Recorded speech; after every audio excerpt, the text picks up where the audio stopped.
بسم اللہ الرحمن الرحیم۔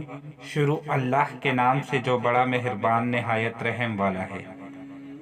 حضرت ابو ہریرہ رضی اللہ عنہ سے روایت ہے، رسول اللہ صلی اللہ علیہ وسلم نے فرمایا، جسے اللہ تعالیٰ نے مال دیا اور پھر اس نے زکوٰۃ ادا نہیں کی تو آخرت میں اس کا مال نہایت زریلا سانپ بن کر، جس کی آنکھوں کے اوپر 2 نقطے ہوں گے، اس کی گردن میں توق کی طرح پہنا دیا جائے گا۔ پھر وہ سانپ اس کے دونوں جبڑوں کو پکڑ کر کہے گا کہ میں تیرا ہی مال ہوں، میں تیرا ہی خزانہ ہوں۔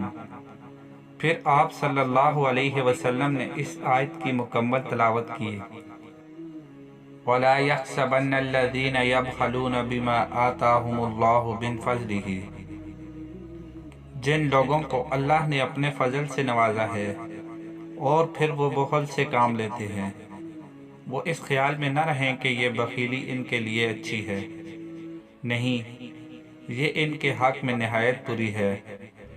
جو کچھ وہ اپنی کنجوسی سے جمع کر رہے ہیں، وہی قیامت کے روز ان کے گلے کا توق بن جائے گا۔